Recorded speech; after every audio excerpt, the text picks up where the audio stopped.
Se minha vida fosse resumida numa trilha sonora, seria uma trilha de drama, uma trilha triste.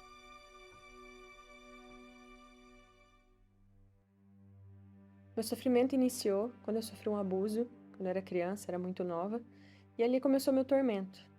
Foi quando eu comecei a ter raiva de Deus, porque eu não entendi por que isso tinha acontecido comigo. Passei a ter raiva da minha família, raiva da minha mãe, e foi onde abriu as portas do meu coração para as drogas, para o cigarro, para o álcool. Eu matava a aula para ir beber, até teve uma situação que a polícia me encontrou com 13 anos, caída na frente de uma casa, já em coma alcoólico. Então foi só tormento ali que eu comecei a trazer para minha família. Inclusive tem uma foto de quando eu era adolescente, eu no cemitério, né? Era o lugar que eu mais amava ficar, era no cemitério. Como eu tinha essa revolta dentro de mim, tudo que afrontava Deus era uma forma que eu fazia para poder afrontá-lo. Então, assim, eu ia no cemitério, eu ia com os meus amigos, a gente quebrava túmulo, entrava dentro do túmulo, fazia rituais, queria invocar espíritos, a gente saiu pelas ruas quebrando tudo que via pela frente, inclusive entramos numa igreja, onde eu cheguei até a frente do altar e cuspia na imagem de Jesus. Então, tudo que tinha, assim, para afrontar, eu afrontava, porque eu tinha uma raiva muito grande dentro de mim.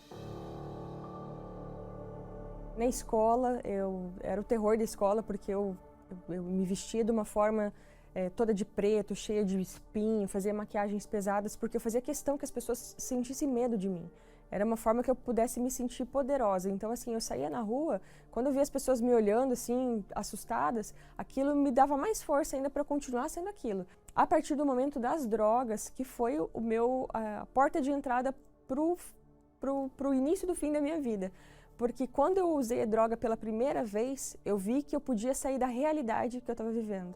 Momentaneamente, porque quando passava o efeito do vício, vinha aquela depressão profunda, até por efeitos químicos da própria droga, né? Então, cada vez mais eu tinha que usar mais para me manter desacordada, me manter aérea. Até teve uma situação que eu fui para um carnaval com os amigos, e nesse carnaval eu passei 4 dias inteiros sem dormir, cheirando cocaína sem parar, até que eu entrei em overdose. O carro da polícia também foi, me buscou, me levou para o hospital. E ali eu vi que eu estava assim no fundo do poço, porque a hora que me deu overdose, que eu voltei, que daí tive que ser medicada, ficar internada e tudo mais, eu pensava, por que eu não morri? Eu não conseguia olhar para frente e imaginar um futuro. Eu não conseguia olhar para frente e imaginar que eu pudesse ter um marido, que eu pudesse ter filhos. Porque eu sempre olhava para mim e pensava assim, essa menina não merece. Eu carregava essa dor, porque eu achava assim, como que uma criança que sofreu o que sofreu vai ter a oportunidade de ser uma mulher feliz? Então aquela dor era tão forte que eu não acreditava. E eu tentava. Dentro de mim tinha uma sede de querer tentar ter uma vida. De querer tentar ter um começo. Mas eu não tinha forças. Então, esse chegou o ponto assim que eu já não sabia mais o que fazer. A única coisa que eu falava assim, eu quero pôr um fim na minha vida. E até que teve um dia que eu cheguei em casa, eu peguei tudo que é remédio que tinha na caixa de remédio da minha mãe e tomei. Eu apaguei, dormi acho que uns 3, 4 dias. Na segunda tentativa, eu tomei desinfetante, mas não aconteceu nada, porque na hora já trancou, eu tive que cuspir. Então eu sempre ficava maquinando alguma coisa. Carta de suicídio, eu tenho umas 5, 6, assim, que eu escrevia, falando, não, hoje eu vou tentar, hoje eu vou tentar. E foi quando a situação financeira começou a apertar, eu já não sabia mais o que fazer, eu já não sabia para onde ir. Tive amigas que me fizeram propostas, né, para conseguir ganhar dinheiro de uma forma errada. E eu, no auge da minha dor, no auge do desespero, eu falei assim, quer saber? Eu já fiz de tudo dessa vida, né? Já tentei de tudo, nada deu certo. Então eu vou. Fui decidida, eu falei, eu vou. E quando eu estava dentro do ônibus, a caminho de encontrar com essa amiga, eu estava muito angustiada. E de repente, quando eu vi, em vez do ônibus virar para o caminho que era para ele ir, ele foi reto. E eu percebi que eu tinha pegado o ônibus errado. E eu já desci no próximo ponto, eu falei, nossa, eu preciso ir andando, né? Desci correndo e a hora que eu desci do ponto, que eu fui atravessar a rua, eu dei de frente com a porta da Igreja Universal. Eu falei, quer saber? Eu não vou nem me encontrar com essa amiga. Eu vou aqui na igreja, eu vou pedir perdão para Deus porque eu vou fazer agora e eu vou me jogar na frente do ônibus.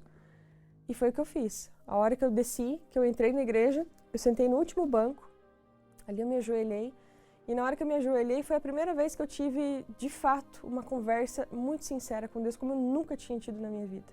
E conforme eu ia falando, parecia que saiu um peso de dentro de mim. E ali eu percebi, parece que caiu uma venda dos meus olhos. Falei, então, estamos conversado. Levantei, na hora que eu levantei, entrou um pastor no altar. E começou uma reunião. E eu não sabia que ia ter reunião naquele horário, eu não sabia, eu peguei o ônibus errado, eu desci no lugar errado. E a hora que ele começou a falar, ele detalhou tudo. Falou da prostituição, falou das drogas, falou do abuso, falou de tudo. E ali eu falei assim, meu Deus. Eu ainda olhei para o banco e falei, gente, será que tem algum microfone escondido aqui? Alguém ouviu o que eu falei? Porque ele falou certinho. E ali, na hora que ele falou, ele chamou para ir para diante do altar. Falou, você que está aqui, e eu sei que você está aí, sofrendo, está chorando, e acabou de falar, você vai sair daqui e vai dar um cabo na sua vida. Eu quero você aqui no altar.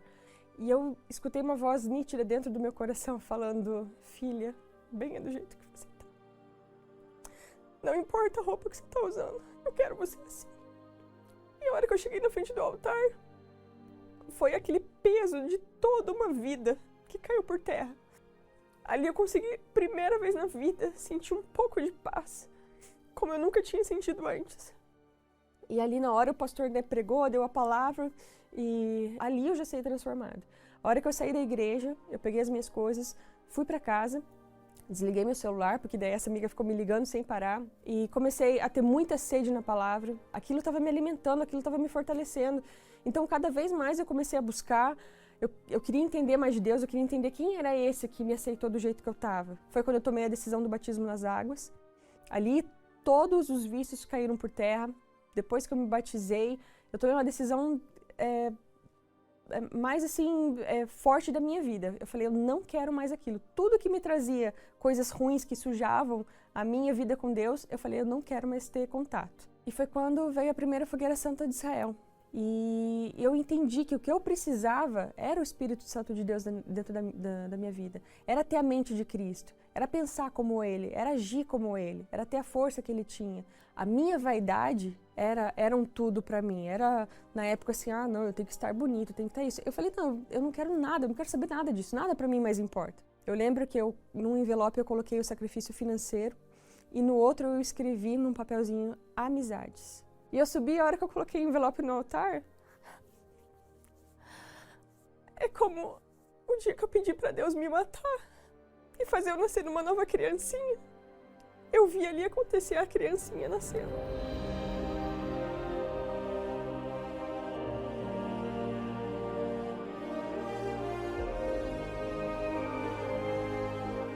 E não demorou muito, logo depois do altar, eu estava no jejum do Daniel, estava ali buscando, me conectando com Deus, e foi um momento que eu estava em casa, e foi naquele momento que eu me senti tão pequena. Eu falei, Deus, eu não sou nada, eu não sou ninguém, parece que Ele colocou um espelho na minha frente e mostrou o tamanho que eu era, mas a gigante que eu me tornava quando eu estava com Ele. E foi naquele momento que eu não tive sentimento, não foi algo assim sentimental, foi só uma certeza dentro de mim. Eu já tinha certeza que o Espírito Santo dele estava dentro de mim. Eu me emocionei, eu chorei porque eu estava cantando, eu estava louvando, mas aquilo não foi o fator que falou, estou recebendo o Espírito Santo porque eu estou chorando, não. Era a certeza que estava dentro de mim. Ali eu saí de lá, aí pronto, eu falei, agora arrebentou. Fui para a igreja, saí de casa, fui para a igreja, eu queria falar para o pastor, eu queria falar para os evangelistas. Eu falei, onde que tem movimento de evangelização agora? Eu quero estar lá. Então a minha vida começou a ter um fogo dentro de mim que eu nunca imaginei que teria. Então ali eu tinha certeza que o Espírito Santo já estava fazendo parte da minha vida.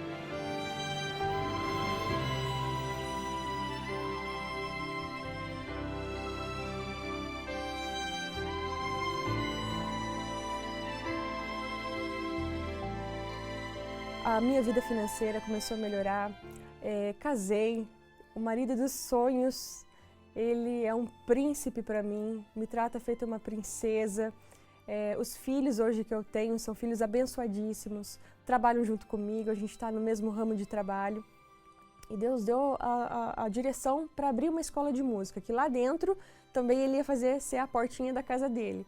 E a partir daquilo ali, a gente abriu a escola, abrimos mais 2 outras empresas, Então o Espírito Santo hoje dentro de mim, ele traz essa certeza. Eu posso estar passando por um problema aqui, eu sei que com ele eu vou conseguir resolver. Essa é a Ariane sem o Espírito Santo. E essa aqui é a Ariane com o Espírito Santo. E aí, quem fez a melhor escolha?